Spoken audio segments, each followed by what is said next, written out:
بلکہ یہاں مقصود یہ ہے کہ دوسرے آدمی کا مال کھانے میں جس کے کھانے کا آپ کو حق نہیں ہے، وہاں آپ ذرا ڈریں گے، سہمیں گے کہ بھئی دوسرا آدمی بھی تو اس کا تحفظ کر سکتا ہے، وہ اپنا حق وصول کر سکتا ہے. آپ 10 مرتبہ سوچیں گے تب کہیں دوسرے کے مال پر آپ ہاتھ ڈالیں گے. یتیم کے تعلق سے آدمی بے فکر ہوتا ہے. کیوں؟ اس لیے کہ اس کے سر پہ کوئی ہے ہی نہیں جو اس کے تحفظ اس کو دے سکے، حفاظت کر سکے اس کے مال کی. اسی واسطے مشرکین مکہ یتیموں کو بڑی خوشی خوشی لے لیا کرتے تھے، کہنے ہم پالیں گے. اور کیوں لیا کرتے تھے؟ کہ اس کا باپ جو مال چھوڑ کر مل گیا وہ بھی مل جائے گا، وہ مال بھی ملے گا، اور اس مال میں خرد برد کریں گے. تو اس واسطے وہ یتیموں کو لے لیا کرتے تھے. تو ظاہر ہے کہ دوسرے آدمی کو نہیں لے سکتے کہ تم آ جاؤ ہمارے گھر میں رہنے لگو تاکہ تمہارا مال بھی ہمارے گھر میں آ جائے، اس لیے کہ وہ تھوڑی کھانے دے گا. یتیم بیچارہ وہ کہاں داد فریاد کر سکتا ہے، اس لیے فرمایا کہ وَلَا تَقْرَبُوا مَالَ الْيَتِيمِ. اسی واسطے جب اس طرح کی آیتیں نازل ہوئیں اور جس سے صحابہ نے یہ سمجھا کہ اس میں احتیاط کرانی مقصود ہے، اور نبی کریم صلی اللہ علیہ وسلم نے اور زیادہ وضاحت کے ساتھ احتیاط کی تاکیدیں گویا مرحمت فرمائیں، تو صحابہ اس پر محتاط ہو گئے اور اتنی احتیاط کرنے لگے کہ اب اس کی ہانڈی اور اس کی روٹی اور اس کا کھانا سب الگ اور اپنا کھانا الگ، اس واسطے کہ اپنے پاس تو اتنا نہیں کہ جو اس کو کھلائیں، اس کے پاس ہے مگر ایسا نہ ہو کہ ہمارے مال میں اس کا مال مل جائے. پہلے تو تھا لیکن اب احتیاط ہونے لگی. لیکن اس احتیاط سے نقصان ہوا یتیم کا. اس واسطے نقصان ہونے لگا کہ یتیم کے واسطے کھانا پکایا اس کے مال سے، اس نے جتنا کھایا باقی بچ گیا. اب فریج اور فریزر تو تھے نہیں، وہاں لے آ کے رکھ دو، وہ دوسرے وقت تک سڑ جاتا، خراب ہو جاتا تھا، تو مال ضائع ہوتا. تو آ کر نبی کریم صلی اللہ علیہ وسلم سے عرض کیا، یا رسول اللہ، ہم پہلے تو مشترکہ طور پر ہی کیا کرتے تھے کھانا پکانا، لیکن جب سے احتیاط کی تاکید ہوئی ہم نے اس کا کھانا الگ کر دیا، لیکن اس میں تو اس کا نقصان ہوتا ہے. آپ نے فرمایا اس کے نقصان ہی سے تو بچانا مقصود تھا، مقصد جو تھا وہ یہ تھا کہ وہ نقصان میں نہ رہے. اب وہ صورت تم اختیار کرو کہ جس سے کہ اس کا نقصان نہ ہو. یہ مقصد نہیں ہے کہ اس کا کھانا ضروری ہی ہے کہ الگ ہی پکے، نقصان سے بچاؤ. تو مطلب یہ ہے کہ تم ملا کر کے پکا سکتے ہو، ملا کر کھا بھی سکتے ہو. کوشش یہ کرو کہ اس کا مال محفوظ رہے. اس کوشش کے ساتھ اگر ایک آدھ لقمہ تمہارے پیٹ میں چلا جائے اللہ معاف کرنے والا ہے. تو صحابہ نے پھر یہ کیا کہ کوشش یہ کرتے کہ تھوڑا سا اس کا لیتے، زیادہ اپنا ملاتے، اور یہ تھا کہ وہ مل جل کر کھا لیں گے، زیادہ نقصان اس کا نہ ہو. مقصد کیا ہے؟ احتیاط کرانا. وَلَا تَقْرَبُوا مَالَ الْيَتِيمِ، قریب بھی مت جاؤ تم یتیم کے مال کے. کہاں آیات؟ إِلَّا بِالَّتِي هِيَ أَحْسَنُ، مگر اس طریقے پر کہ جو زیادہ بہتر ہو. یہ ہے وہ آیت کہ جس سے حضرات صحابہ کو یہ اجازت مل گئی کہ تم مشترکہ طور پر کھا پی سکتے ہو. الا باللتی ہی آسن کے معنی جو بھی وہ طریقہ کہ جس سے یتیم کا نقصان نہ ہوتا ہو، اس طریقے کو تم اختیار کر سکتے ہو. طریقہ مقصود نہیں. یہاں سے دراصل اسلام کا ایک مزاج سامنے آتا ہے. اسلام کا مزاج کیا ہے؟ مزاج ہے مقاصد پر نظر ہونی چاہیے، ذرائع پر نہیں. سمجھ میں آئے نہیں؟ ہم لوگ جو ہیں وہ ذرائع کو زیادہ اہمیت دیتے ہیں اور مقاصد پیچھے رہ جاتے ہیں. یاد ہوگا، میں اگرچہ بالکل اس سے کنیکٹڈ نہیں ہے لیکن اس اصول سے باتیں بہت سے نکلتی ہیں. تو میں نے اس وقت بھی یہ بات کہی تھی جس وقت انتخاب کا مسئلہ کہ انتخاب اور سلیکشن کس طرح ہونا چاہیے، وہ بات کئی مرتبہ لوگ پوچھا کرتے ہیں امیر کا انتخاب کیسے ہو. میں نے اس وقت بھی کہا تھا اور یہاں سے بات سمجھ میں آتی ہے کہ امیر کے انتخاب کا طریقہ جو ہے یہ ایک ذریعہ ہے، اس سے زیادہ اس کی کوئی حقیقت نہیں. مقصد کیا ہے؟ صحیح امیر. صحیح امیر ہم کو حاصل ہونا چاہیے. اس کے انتخاب کس طرح ہو، اس کا نام ہے ذریعہ. شریعت کی نظر میں ذریعہ ذریعہ ہی ہے، مقصد نہیں. تم کسی طرح بھی منتخب کر لو، صحیح امیر منتخب کرو. اسی واسطے طریقے انتخاب، سلیکشن کا طریقہ کیا ہے اسلام میں متعین نہیں. ابو بکر صدیق رضی اللہ عنہ کا اور طرح سے انتخاب ہوا، عمر فاروق کا اور طرح سے ہوا، عثمان غنی کا اور طرح سے ہوا، علی مرتضیٰ کا اور طرح سے ہوا رضی اللہ عنہ۔ اگر طریقے انتخاب کی کوئی اہمیت ہوتی تو شریعت میں اس کو متعین کیا جاتا، لیکن شریعت میں اس کو متعین نہ کرنے کی حکمت کیا ہے؟ حکمت یہ ہے کہ پھر ذریعہ مقصد بن جائے گا، مقصد پیچھے چلا جائے گا۔ اس کے معنی یہ ہو جائیں گے کہ بھئی ٹھیک ہے، مثلا الیکشن ہونا ہے، الیکشن کس کو کہتے ہیں؟ بھئی سب کی رائے جس کے تعلق سے ہو۔ اب اگر اتفاق سے سب کی رائے کو یہ اہمیت دی جاتی کہ بس یہی ایک طریقہ ہے انتخاب کا، تو پھر غلط بھی آدمی اگر منتخب ہو جاتا، کیونکہ طریقہ صحیح تھا اس واسطے اس کو شرعی کہا جاتا۔ بات سمجھ میں آئی نہیں؟ بات شریعت نے کیا کہا؟ شریعت نے کہا کہ نہیں، طریقہ کوئی چیز نہیں، بلکہ صحیح آدمی کا انتخاب اصل چیز ہے، چاہے تم الیکشن سے کرو، چاہے سلیکشن سے کرو، چاہے کہ نہ کسی اور طریقے سے کرو، ہمیں اس سے کوئی بحث نہیں، آم کھانے ہیں، پیڑ نہیں گرنا ہے۔ تو یہ شریعت کا ایک مزاج ہے۔ اسی واسطے یہاں متعین طور پر یہ نہیں کہا گیا کہ یتیم کے مال کی حفاظت کس طرح سے کرو، یہ نہیں بتایا گیا، الا باللتی احسن۔ مقصد تو یہ ہے کہ یتیم کا مال محفوظ ہو جائے، اس کا طریقہ کار کیا ہو وہ تم خود دیکھتے رہو۔ یہ ہے اسلام کا ایک مزاج کہ مقاصد کو مقاصد کا درجہ دیتا ہے اور ذرائع کو ذرائع کا درجہ۔ یہ خلط نہیں ہوتا، خلط محض کہ ذرائع کو وہ اہمیت دے دی جائے کہ جو مقاصد کا درجہ حاصل کر لیں، نتیجہ اس کا کیا ہوگا؟ مقاصد پیچھے چلے جائیں گے۔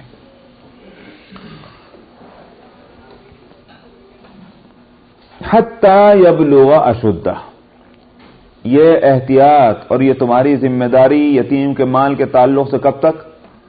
جب تک کہ وہ اپنی جوانی کو نہ پہنچ جائیں۔ اشدہ شدت سے بنا ہے، شدت یہ مطلب یہ کہ عمر کی پختگی اور سختی کو، ضروری نہیں کہ بلوغ ہی ہو، بالغ ہونا ضروری نہیں ہے۔ یہاں لفظ بلوغ نہیں استعمال کیا، یہ نہیں فرمایا کہ حتی یبلغ، بس یہ نہیں فرمایا کہ یہاں تک کہ وہ بالغ ہو جائیں، یہاں تک کہ پہنچ جائیں اپنے پکے پن کو، جوانی کی پختگی کو۔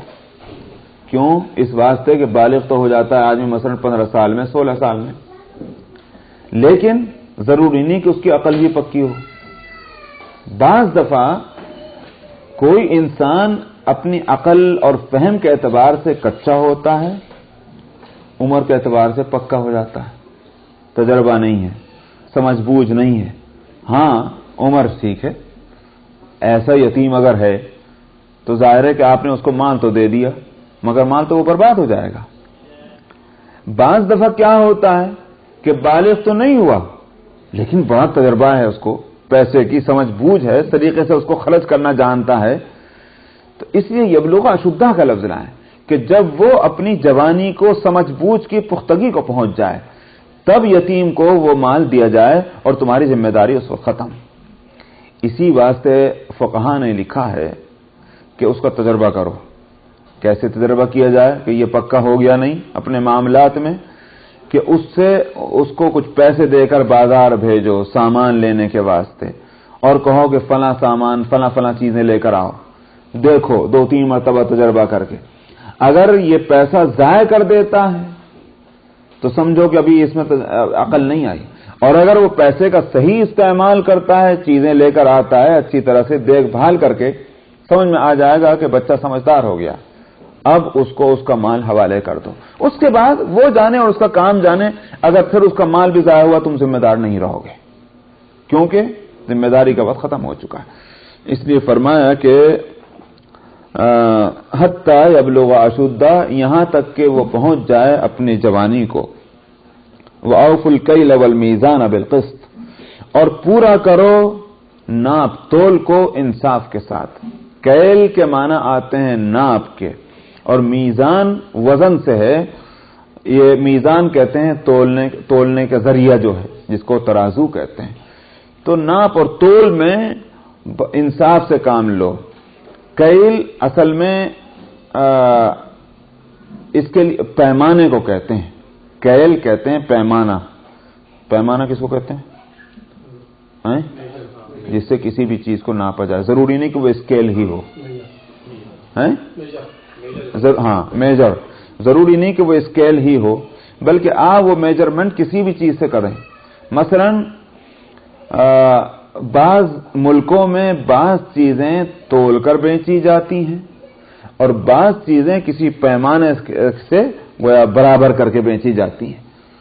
ہندوستان میں گجرات کے اندر اب تو ختم ہو چکا بالکل، لیکن گجرات میں ایک زمانے تک رہا ہے وہ ناپنے کا. کھانے پینے کی چیزیں ناپ کر بیچی جاتی تھیں اور اس کے لیے لفظ آتا تھا رتل. رتل بولتے تھے. رتل عربی کا لفظ ہے. رتل عربی میں بھی ایک پیمانہ ہوا کرتا تھا جس سے چیزوں کو ناپ کر غلے وغیرہ، نمک جو ہے، یہ ساری اس پیمانے کے اندر بھری، برابر کیا اور بیچ دیا. ہندوستان میں آج بھی ایک چیز ناپ کر بیچی جاتی ہے اور وہ کیا؟ دودھ. دودھ کیسے دیتے ہیں؟ وہ آپ نے دیکھا ہوگا، پڑی جس کو کہتے ہیں. کیا کہتے ہیں اسے؟ پڑی کہتے ہیں نہیں؟ کیا کہتے ہیں اسے تامل کے اندر کہتے ہیں، تامل ناڈو میں پڑی. ہمارے یہاں کہتے ہیں وہ ہمیں پتہ نہیں، ہمارے علاقے میں اس کو کیا کہتے ہیں مجھے پتہ نہیں، لیکن تامل ناڈو میں اس کو کہتے ہیں پڑی. اور پڑی جو ہے وہ صرف دودھ تولنے کے لیے نہیں ہوتا بلکہ اور چیزیں بھی وزن ناپنے کے لیے ہوتی ہیں. تیل وغیرہ بھی اسی سے ناپ کر دیے جاتے ہیں. بلکہ بعض اور چیزیں جو ٹھوس ہوتی ہیں جیسے غلہ ہے، ابھی تک تامل ناڈو کے اندر اس کو اسی پڑی سے ہی تول کر اسے ناپ کر دیتے ہیں. تو وہ کیلی ہو یا وزنی ہو، ان سب چیزوں کے اندر انصاف ہونا چاہیے، پورا دیا جائے. اس میں کمی اور زیادتی یہ اللہ تعالیٰ کو ناپسند ہے. پچھلی قوموں میں جب عذاب آیا ہے ان میں سے ایک قوم وہ ہے کہ جس پر عذاب آیا اسی واسطے کہ وہ ناپ تول میں کمی کیا کرتی تھی. حضرت شعیب علیہ السلام کی قوم کے تعلق سے یہی ہے کہ وہ ناپ تول میں کمی کرتی تھی. شعیب علیہ السلام نے ان کو بہت ڈرایا، بڑا سمجھایا، لیکن انہوں نے کہا کہ ہم تمہارے طرح بے وقوف تھوڑے ہی ہیں، اپنا نقصان کر لیں گے، ہم کو تو نفع حاصل کرنا ہے. یہ بے وقوفی کی بات ہے کہ جو آپ بتا رہے ہیں. تو ایمانداری ان کے نزدیک بے وقوفی تھی.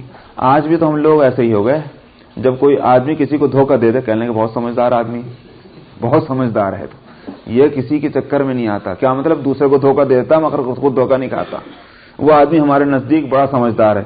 اور جو آدمی بڑا سیدھا ہو، نہ کسی کو دھوکہ دے نہ کھائے، کہنے بڑا سیدھا آدمی ہے. ہاں چلیے وہ ذرا سا شرافت سے کام لیں تو ہم اس کو سیدھا کہہ لیتے ہیں، ورنہ حقیقتاً بے وقوف. تو یہی بات وہ حضرت شعیب علیہ السلام سے کہتے تھے کہ آپ تو بڑے بے وقوف معلوم ہوتے ہیں کہ ہم کو اس طرح کی باتیں کہتے ہیں. اس قوم پر عذاب آیا تھا. قرآن شریف میں پوری سورت اس نام سے نازل ہوئی ہے جس کا نام ہے سورہ مطففین، سورۃ المطففین. فرمایا کہ ویل للمطففین الذین اذا اکتالوا علی الناس یستوفون واذا کالوہم او وزنوہم یخسرون. فرمایا کہ بربادی ہو اس زیادتی کرنے والوں کے واسطے. مطففین الذین اذا اکتالوا علی الناس یستوفون، جب وہ سامان لیتے ہیں تو پورا لیتے ہیں. وَإِذَا كَالُوهُمْ أَوْ وَزَنُوهُمْ يُخْسِرُونَ، جب دیتے ہیں اور وزن کر کے ہو یا ناپ کر ہو تو پھر اس میں کمی کر دیتے ہیں. تو بربادی ہو ایسے لوگوں کے واسطے. تو یہ جو ڈنڈی مار قوم ہوتی ہے، سمجھا، ناپ تول میں ڈنڈی مارتے ہیں، بربادی ہو ایسے لوگوں کے واسطے. اس لیے فرمایا کہ وَأَوْفُوا الْكَيْلَ وَالْمِيزَانَ بِالْقِسْطِ، اور پورا کرو ناپ اور تول کو انصاف کے ساتھ. لا نکلف نفسا الا وسعها. اب بھائی تول آج تو وہ ایسے چیزیں ایجاد ہو گئیں کہ آپ کاغذ پر جو رنگ لگایا گیا ہے، جس رنگ سے پینٹنگ کی گئی ہے، یا کپڑے کو جو رنگ دے دیا گیا ہے، اگر آپ اس رنگ کا بھی وزن کرنا چاہیں تو آج تو اس کا بھی وزن ہو جاتا ہے. لیکن ہر زمانے میں یا ہر جگہ تو اتنی ترقی نہیں ہے. اس صورت میں ناپنے کے اندر یا تولنے میں کہیں کمی رہ جائے بلا ارادہ، مثلا تیل کو ناپ رہے ہیں، تھوڑا سا بال برابر بھی اگر کمی رہ جائے اس پڑی کے اندر، کہاں سے پتہ چلے گا؟ اس لیے فرمایا کہ لا نکلف نفسا الا وسعها. ہم کسی جان کو اس کی طاقت سے زیادہ تکلیف نہیں دیتے. ایک شخص ایمانداری کے ساتھ ناپ تول کر رہا ہے، اب اس کے اندر کہیں فرق آ جائے تو چونکہ اس کا ارادہ بالکل صحیح، عمل بھی اپنی حد تک صحیح، اب بلا ارادہ اور بلا اختیار اگر اس میں کہیں کمی زیادتی ہو جائے، یہ اس کے طاقت سے باہر ہے، اس کے لیے ہم اس سے باس پرس نہیں کریں گے۔ وَإِذَا قُلْتُمْ فَعْدِلُوا، اور جب تم کوئی بات کہو عدل کو اختیار کرو۔ بات کہنا کسی بھی طرح کا ہو، خبر دینے کے حد تک ہو، شہادت اور گواہی دینے کی صورت میں ہو، یا فیصلہ کرنے کی صورت ہو، ہر صورت میں عدل ہونا چاہیے۔ تو اس کے معنی یہ ہو گیا کہ حاکم فیصلہ دے رہا ہے وہ بھی عدل کرے، شہادت دینے والا شہادت دے رہا ہے وہ بھی عدل کرے، کسی واقعے کی خبر دینے والے خبر دے رہے ہیں وہ بھی عدل سے کام لیں، نا انصافی نہیں ہونی چاہیے۔ اس کے لیے لفظ لائیں قُلْتُمْ قول، کسی بھی طرح کی کسی بھی انداز کی بات کہو اس میں انصاف اختیار کرو۔ وَلَوْ كَانَ ذَا قُرْبَى، اور اگرچہ ہو رشتہ داروں کے تعلق سے، یعنی رشتہ اور ناتا اس میں خلل پیدا نہ کرے۔ یہ نہ ہو کہ صاحب اگر ہم نے یہ سچی بات کہہ دی ہمارے رشتہ دار کا نقصان ہو جائے گا، یا اگر ہم غلط بات کہہ دیں گے تو ہمارے رشتہ دار کا فائدہ ہوگا یا نقصان ہوگا۔ رشتہ داروں کی رشتہ داری کا خیال نہیں ہونا چاہیے، بات کہو پتے کی اور انصاف کی۔ جو وہاں یاد ہوگا وہ آیت گزر چکی ہے سورہ نساء کے اندر، وہاں فرمایا گیا تھا کہ یا ایھا الذین آمنوا اذا وَإِذَا قُلْتُمْ فَاعْدِلُوا، آیت آئی تھی کہ وَلَا تَقْرَبُوا، نہیں لا الہ الا اللہ، چھٹے سپارے میں کیا آیت آئی تھی دیکھیے، چھٹے سپارے میں بھی ہے اور ساتویں میں بھی ہے نا، وہ چھٹے میں پانچویں کے آخر میں پانچواں۔ اچھا جی،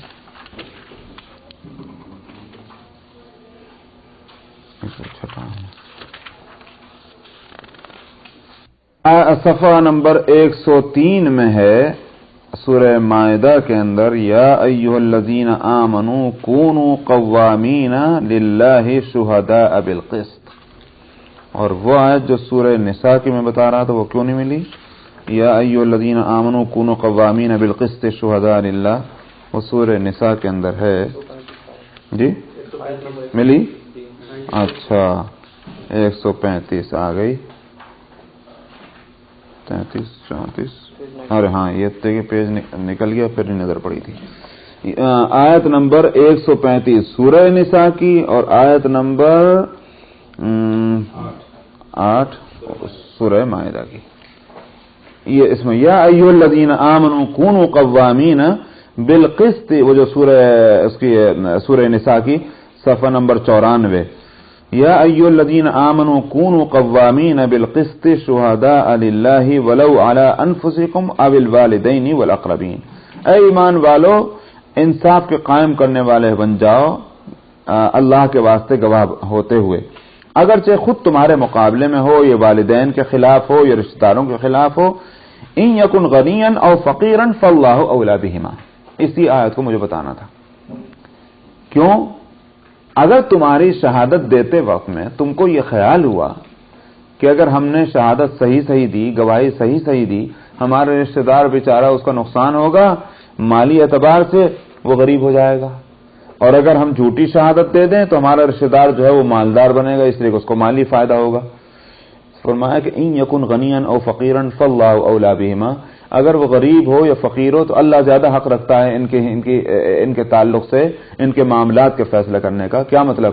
یعنی غریب کرنا، فقیر بنانا، امیر بنانا یہ تمہارے اپنے اختیار کی چیز ہے کہ اللہ کے اختیار کی چیز ہے؟ جب اللہ کے اختیار کی چیز ہے، تمہارے بنائے کوئی غریب نہیں ہوتا، امیر نہیں ہوتا، اللہ کے بنانے سے ہوتا ہے، تو تم کیوں یہ ناانصافی کرتے ہو اس تعلق سے؟ اللہ نے اگر کسی کے امیر بننے کا فیصلہ کر دیا، تم صحیح بھی بولو گے تو بھی وہ امیر بن جائے گا، اور اگر کسی غریب ہونے کا فیصلہ کیا تم جھوٹی شہادت بھی اس لیے دو گے کہ میرا رشتہ دار غریب نہ ہو جائے، تب بھی وہ غریب ہی ہوگا۔ یہ ہے معنی اس آیت کے۔ تو اس لیے فرمایا کہ وَإِذَا قُلْتُمْ فَاعْدِلُوا وَلَوْ كَانَ ذَا قُرْبَىٰ، اور جب تم کوئی بات کہو تو انصاف کو اختیار کرو، اور اگرچہ وہ رشتہ داری والا کیوں نہ ہو، رشتہ دار کیوں نہ ہو۔ وَبِعَهْدِ اللَّهِ أَوْفُوا، اور اللہ سے کیے ہوئے عہد کو پورا کرو۔ اللہ سے عہد کون سا؟ اللہ سے عہد دو باتیں اس سلسلے میں آتی ہیں۔ ایک تو یہ بھی ہو سکتا ہے کہ وہ عہد مراد ہو جس کو عہد الست کہا جاتا ہے۔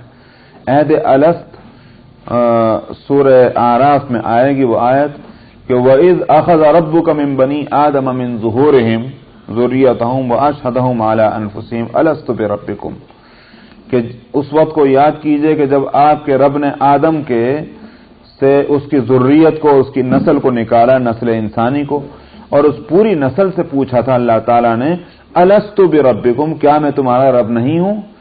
تو سب نے یوں کہا تھا قالوا بلا، سب نے کہا کیوں نہیں، آپ ہمارے رب ہیں۔ یہ عہد ہے جو اللہ تعالیٰ نے ہمارے اس دنیا میں ہم کو بھیجنے سے پہلے ہم سے لیا، بیک وقت سب سے لیا تھا عہد۔ اس کو کہتے ہیں عہد الست، کیونکہ الستو کا لفظ اس میں موجود ہے۔ یا تو یہ عہد مراد ہے، اللہ سے تم عہد کر چکے ہو اس دنیا میں آنے سے پہلے، اس عہد کو پورا کرو، یعنی مطلب یہ ہے کہ شرک نہ کرو بلکہ اللہ کی ربوبیت کا اقرار بھی کرو اور اس کی ربوبیت کا حق بھی ادا کرو، ایک بات۔ یا پھر عہد سے مراد کیا ہے؟ اللہ نے جتنے احکام ہم کو دے رکھے ہیں، جتنی ہدایتیں ہم کو دی ہیں، شریعت جو ہم کو دی ہے، یہ دراصل ہمارا اللہ سے عہد ہے، اور اس عہد پر ہم کو قائم رہنا چاہیے، کیونکہ اللہ تعالیٰ نے ہم کو اسی مقصد کے لیے پیدا کیا ہے کہ تاکہ ہم اس کے حکموں پر چلیں۔ یہ عہد بھی مراد ہو سکتا ہے۔ فرمایا کہ وہ بھی عہد اللہ اوفو، اللہ سے کیے ہوئے عہد کو پورا کرو۔ اور اس دوسرے معنی کے اعتبار سے پوری شریعت اس عہد کے اندر آ جاتی ہے، تمام شریعت کے احکام اللہ سے کیے ہوئے عہد ہیں، ان کو پورا کرنا ہوگا۔ ذالکم وصاکم بہ لعلکم تذکرون، یہ اللہ سبحانہ و تعالی کی طرف سے تم کو تاکید ہے تاکہ تم نصیحت حاصل کرو۔ یہ ہو گئی 10 باتیں، ان 2 آیتوں کے اندر 10 ہدایتیں دی ہیں۔ عبداللہ ابن مسعود رضی اللہ عنہ فرمایا کرتے تھے کہ جس کو اس بات کی خواہش ہو کہ رسول اللہ صلی اللہ علیہ وسلم کا وصیت نامہ دیکھے، وصیت نامہ جانتے ہیں نا کس کو کہتے ہیں؟ مرنے والا مرنے سے پہلے جب ہدایت کرے تو اس کو کہتے ہیں وصیت نامہ، جس کو ہم انگلش میں کیا کہتے ہیں؟ ول، یہ تو ہے نا وصیت۔ تو اگر کوئی شخص نبی کریم صلی اللہ علیہ وسلم کے وصیت نامے کو دیکھنا چاہے اور جس پر آپ کے دستخط ہیں، ان 2 آیتوں کو پڑھ لے۔ دستخط کے معنی یہ ہے کہ دستخط کیوں کرتا ہے آدمی؟ تاکہ یہ شبہ نہ رہے کہ وصیت کسی اور کی ہے، ان کی نہیں، اسی لیے تو دستخط ہوتے ہیں نا۔ بھائی میں نے خط لکھا آپ کو، اس پر دستخط بھی کر دیے، کیوں؟ اس لیے تاکہ یہ نہ سمجھیں کہ کسی اور کا خط ہے، میرا ہی خط ہے۔ دستخط کی ہی ویلیو ہوتی ہے۔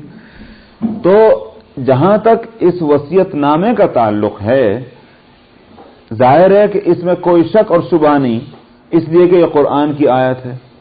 ہر چیز کے اندر شک اور شبہ ہو سکتا ہے، لیکن قرآن کی آیت نبی کریم صلی اللہ علیہ وسلم نے پڑھی اور پڑھ کر سنائی تو اس میں تو کوئی شک اور شبہ نہیں۔ اس لیے کہا کہ اگر کسی کو نبی کریم صلی اللہ علیہ وسلم کا وصیت نامہ دیکھنا ہو جس پر آپ کے دستخط ہیں، وہ ان دونوں آیتوں کو پڑھ لے، یہ آپ کا وصیت نامہ ہے۔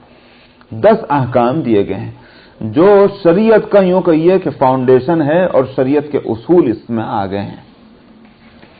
وَأَنَّ هَذَا صِرَاطِي مُسْتَقِيمًا فَاتَّبِعُوهُ، اس لیے ان 10 احکام کے بعد فرمایا کہ اور یہ میرا راستہ ہے سیدھا، سو اس پر چلو۔ تم کہاں بھٹک رہے ہو اہل کتاب؟ کچھ چیزوں کو تم حرام کر دیتے ہو، کچھ چیزوں کو حلال کرتے ہو، اس بھول بھلائیاں میں تم نے اپنی زندگی کو پھنسا رکھا ہے۔ رائے حق تو بس یہ ہے، ان 10 باتوں کو مان لو، یہ اللہ کی طرف سے ہدایتیں ہیں، یہی سیدھا راستہ ہے۔ وَأَنَّ هَذَا صِرَاطِي مُسْتَقِيمًا فَاتَّبِعُوهُ، اور یہ میرا راستہ ہے سیدھا۔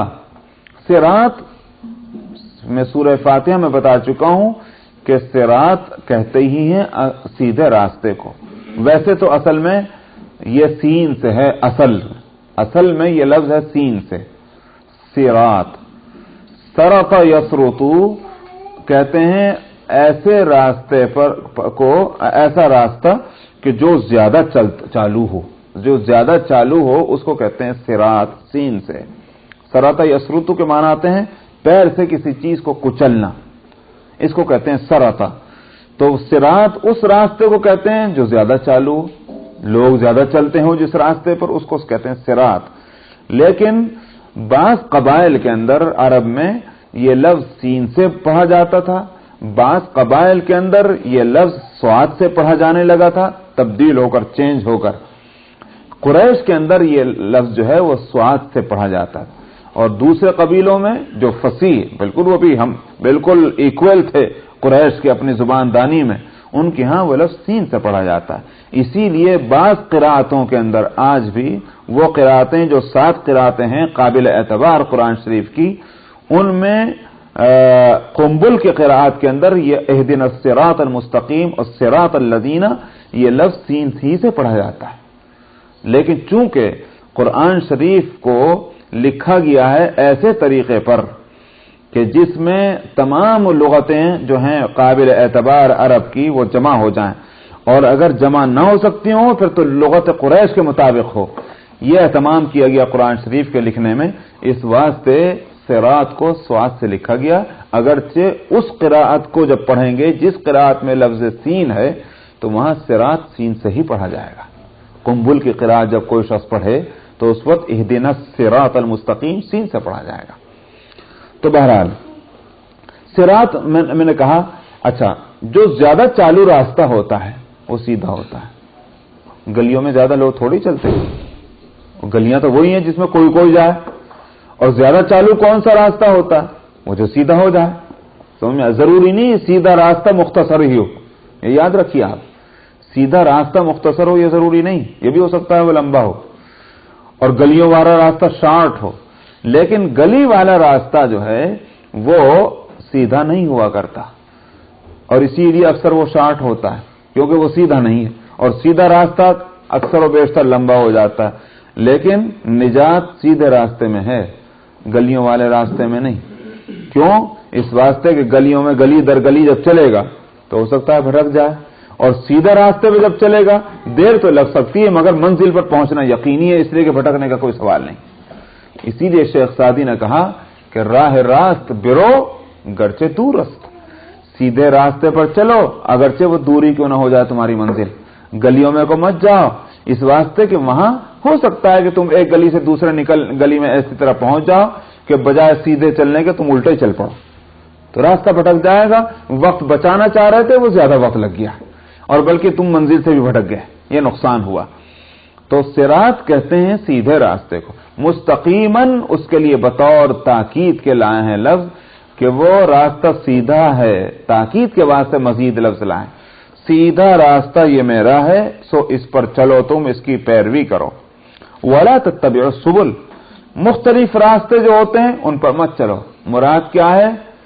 دین، دوسرے طریقے جو ہیں ان کو مت اپناؤ، میرے راستے کو اپناؤ تم۔ فتفرق بکم عن سبیلی، مختلف راستوں میں اگر تم چلو گے تو راہ حق سے بھٹک جاؤ گے۔ تفرق، جدا ہو جانا، دور ہو جانا، راہ حق سے تم بھٹک سکتے ہو۔ نبی کریم صلی اللہ علیہ وسلم ایک جگہ تشریف رکھتے تھے، اور آپ کے دستے مبارک میں کوئی لکڑی تھی، زمین پر آپ نے ایک لائن کھینچی اور فرمایا کہ جانتے ہو یہ کیا ہے؟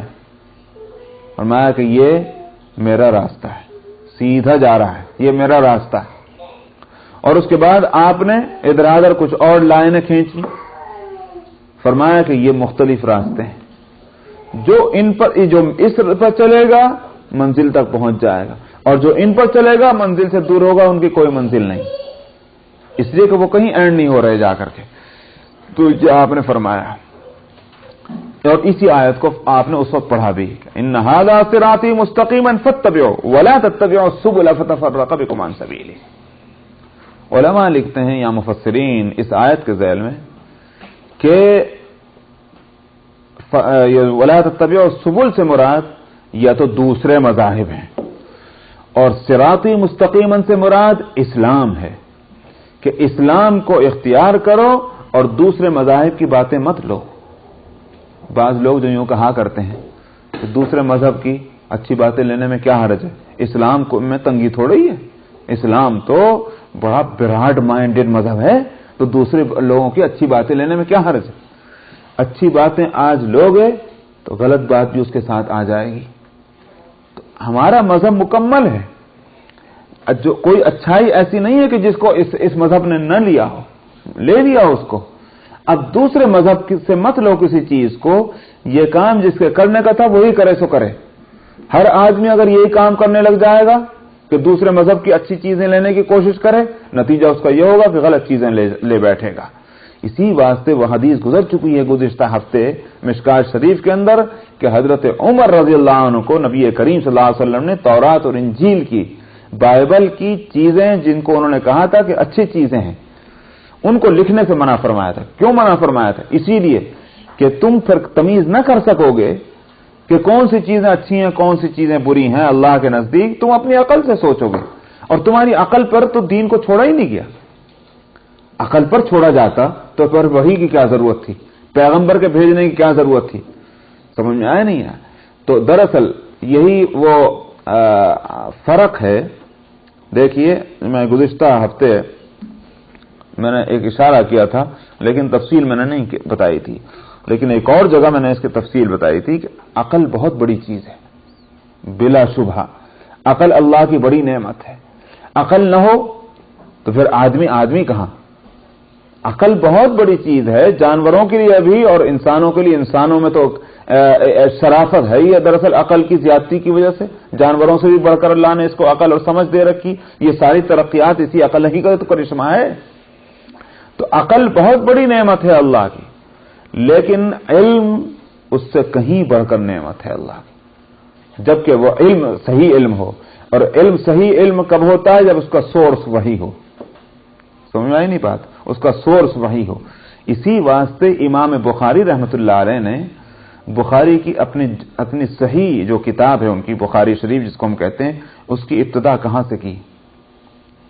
امام بخاری جو ہیں، حقیقت تو یہ ہے کہ بہت ہی اعلیٰ درجے کے سمجھدار محدث گزرے ہیں۔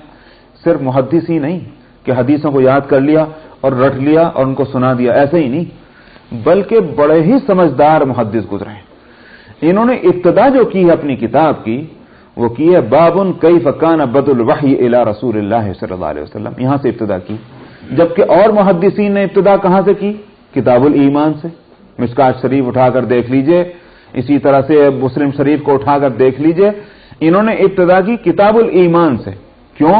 اس واسطے کہ ایمان پہلے اور باقی چیزیں اس کے بعد۔ ان کی نظر تو اس پر ہے، اور بالکل درست، ایمان سب سے پہلے ہے اور باقی تمام چیزیں تو اس کے بعد آئیں گی۔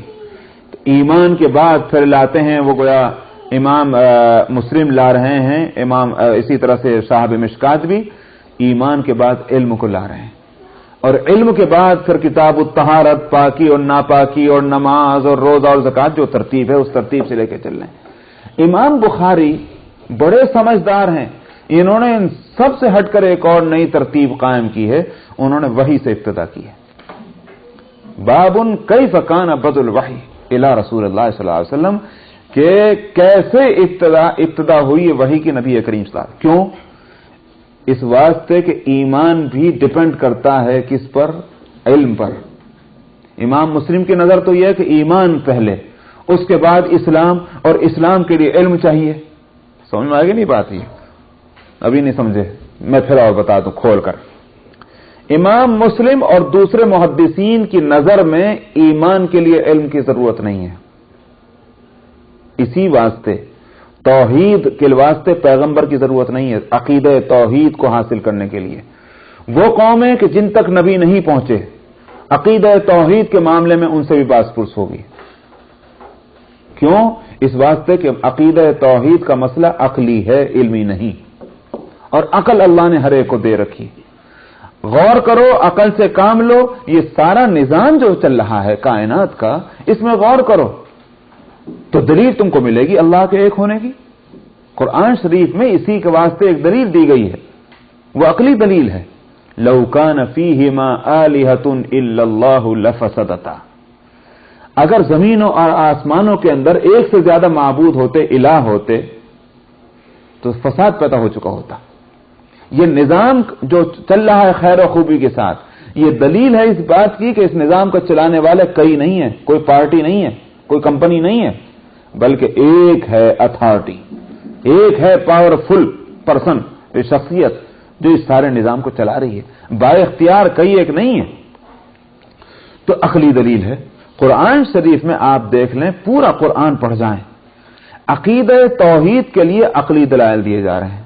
نماز کے واسطے عقلی دلیل نہیں. نماز کیوں پڑھو، اس کے لیے کوئی عقلی دلیل نہیں دی قرآن نے. روزہ کیوں رکھو، کوئی عقلی دلیل نہیں دی قرآن نے. لعلکم تتقون کہہ دیا بس، تاکہ تم میں تقوی پیدا ہو. زکوٰۃ کے لیے کوئی عقلی دلیل نہیں ہے. سمجھ میں آئی نہیں بات؟ لیکن عقیدہ توحید کے واسطے عقلی ہی دلائل ہے. معلوم ہوا کہ مسئلہ عقلی ہے، نقلی نہیں، یعنی نقل سے اس کا ثابت ہونا ضروری نہیں ہے. تو اس لیے ایمان کی بنیادی چیز کیا ہے؟ پہلا عقیدہ کیا ہے جس کو ایمان کہتے ہیں؟ توحید. امام مسلم اور دوسرے محدثین کی نظر اس پر ہے کہ چونکہ ابتدائی چیز جس پر بندے کا مؤاخذہ ہوگا اور وہ ایمان کے لیے علم شرط نہیں، عقل شرط ہے. ہاں اسلام جو ہے اس کے لیے علم ضروری ہے. علم نہ ہو تو اسلام کے احکام کیسے معلوم ہوں گے؟ اس لیے پہلے ایمان لائے، پھر کتاب العلم لائے، پھر کتاب طہارت، پاکی ناپاکی اور سارا اسلام اس کے بعد لائے. ان کی بنیاد تو یہ ہے. اور امام بخاری کی بنیاد کیا ہے؟ امام بخاری کی بنیاد یہ ہے کہ ساری شریعت اسلامیہ کا، بلکہ یوں کہیے کہ سارے علم کا، ہر طرح کے علم کا، یہاں تک کہ دنیا کے معاملات میں بھی جو بھی چیزیں ہماری چل رہی ہیں اس میں ہر چیز ڈیپینڈ کرتی ہے علم پر. اور علم، صحیح علم وہ ہے کہ جس کا سورس ہو وحی. اگر وحی سے اس کا کنیکشن نہ ہو تو وہ علم صحیح نہیں ہے. وہ تجرباتی زیادہ سے زیادہ کہہ سکتے ہیں. تجرباتی سمجھ رہے ہیں نا، ایکسپیرینس سے. اور تجربے تو بدلتے رہتے ہیں. اسی لیے آپ دیکھتے ہیں کہ رات دن تھیوریز جو ہیں اس میں چینجنگ آتی رہتی. ہم جن علوم کو بڑا اہم سمجھتے ہیں، حقیقت یہ ہے کہ وہ تجرباتی علوم ہے اور تجربے بدلتے رہتے ہیں رات دن. اور شریعت جس کو ہم نے نیچے درجہ دے رکھا، یہ اس کا سورس کیا ہے؟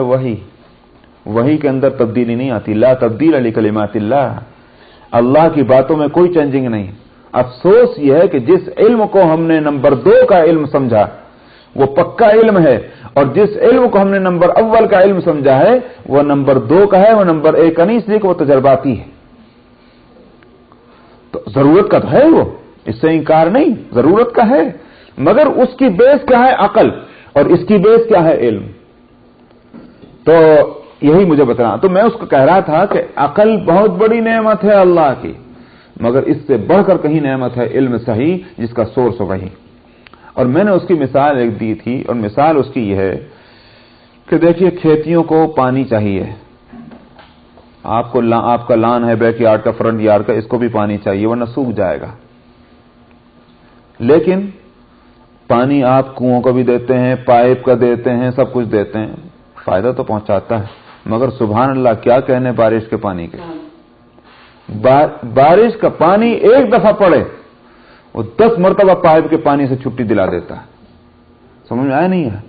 اور تو بے شمار فائدے سو ہیں ہی.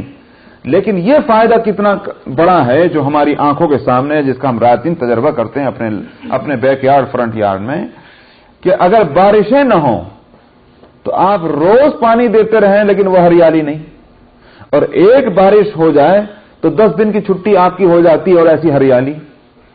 بس کم سے کم درجہ عقل اور علم کے فرق کا یہی ہے.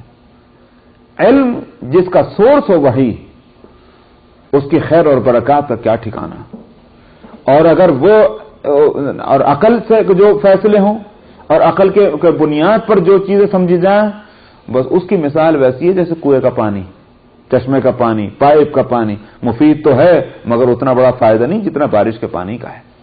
اسی واسطے قرآن شریف میں یہ کنویں کے پانی اور بارش کے پانی کے تعلق سے قرآن شریف جو زمین کے سرسبزی اور شادابی کو کہیں کنویں اور چشمے کے پانی سے نہیں جوڑ کے بتاتا، وہ بارش کے پانی سے بتلاتا ہے. هو الذی انزل من السماء ماء فأخرجنا به نبات كل شيء فأخرجنا منه خضرا نخرج منه حبا متراكبا. آپ میں سے اکثر لوگ یہاں حیدرآباد کے بیٹھے ہوئے ہیں. دیکھ لیجیے آج حیدرآباد میں کیا ہو رہا ہے. وہاں سوکھا جو پڑ رہا ہے، کیوں؟ کنویں کا پانی بھی کہاں چلا گیا؟ بارش نہیں ہو رہی. یہی تو وجہ بتلاتے ہیں. معلوم ہوا کہ کنویں کے اندر بھی صحیح طور پر پانی اسی وقت رہے گا جب آسمان سے پانی آئے گا. عقل بھی جب ہی صحیح کام کرے گی جبکہ علم صحیح ہو، ورنہ عقل بھی دھوکہ کھاتی ہے. تو علم صحیح بڑی چیز ہے جس کا سورس وہی ہو، ورنہ عقل کی نعمت گویا اللہ کی نعمت ہونے میں کوئی شک اور شبہ نہیں ہے.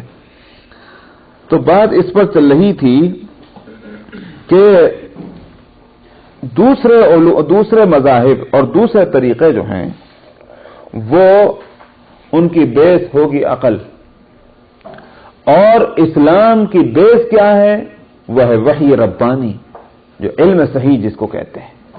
اس واسطے اس پر چلنا ہوگا اور دوسروں کی باتوں کو ہم کو نہیں لینا. دوسروں کی باتیں تجرباتی ہیں، ہماری بات علمی ہے. علم کی بنیاد فاؤنڈیشن ٹھوس ہوتی ہے. عقل کے ذریعے سے جو چیزیں حاصل کی جائیں اس کی فاؤنڈیشن ٹھوس نہیں ہوتی. اس لیے کمپرومائز کرنے کا کوئی سوال ہی پیدا نہیں ہوتا، دوسروں کی باتیں لینے کا کوئی سوال پیدا نہیں ہوتا. حضرت عمر رضی اللہ عنہ کو اسی واسطے روکا تھا اس چیز.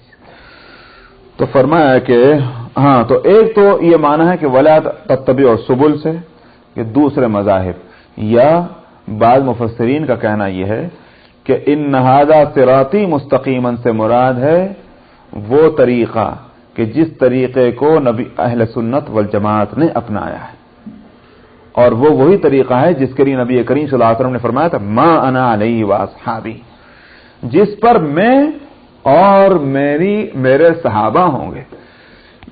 یہ حدیث کا ٹکڑا کون سی حدیث کس حدیث سے تعلق رکھتا ہے؟ جس میں آپ نے فرمایا تھا کہ پچھلی امتیں اہل کتاب یا بنی اسرائیل میں 72 فرقے ہوئے، اور آپ نے فرمایا کہ میری امت کے لوگ جو ہیں وہ ان میں اس سے زیادہ فرقے ہوں گے. 73 فرقوں کا بھی لفظ آتا ہے تو 73 فرقے ہوں گے، مراد زیادہ ہوں گے. اور آپ نے فرمایا کلہم فی النار الا ملۃ واحدہ، وہ سارے فرقے میری امت کے جو ہوں گے وہ سب جہنم میں جانے والے ہوں گے سوائے ایک کے. تو اور فرمایا کہ یا رسول اللہ وہ کون؟ آپ نے فرمایا ما انا علیہ واصحابی، وہ ایک جماعت وہ ہوگی جو اس طریقے پر ہوگی جو طریقہ میرا اور میرے صحابہ کا ہے. اسی کو اہل سنت والجماعت اپنائے ہوئے ہیں کہ اہل سنت والجماعت جو ہے کہ سنتوں کا وہ اہتمام کرتے ہیں، بس اس سے زیادہ اور کچھ نہیں. حضرت عبداللہ ابن عباس رضی اللہ عنہ ان کی 10 اوصاف بتلائے ہیں کہ 10 صفتیں ہیں اہل سنت والجماعت کی. میں اس تفصیل میں نہیں جاتا اس وقت. تو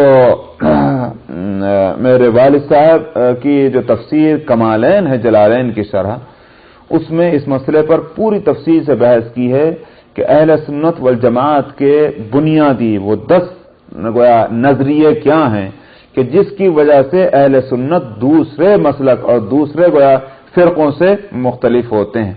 اور دوسرے فرقے جو بنے ہیں ان میں کہاں کہاں فرق ہوا ہے اہل سنت والجماعت سے، انہوں نے وہ علم کلام کی جو کتابوں کے حوالے سے اس میں لیا ہے. وہ اتنی تفصیل ہے کہ اس کو تفصیل کو بیان کرنا تو یہاں مشکل ہے، کسی کو شوق ہو دیکھ سکتا ہے اس کے اندر. اچھا صاحب، ذالکم وصاکم بہ لعلکم تتقون، تم کو اللہ سبحانہ و تعالی اس کی ہدایت فرماتے ہیں، تاکید فرماتے ہیں تاکہ تم ڈرتے رہو، تقوی اختیار کرو اللہ سبحانہ و تعالی کا. وآخر دعوانا الحمدللہ.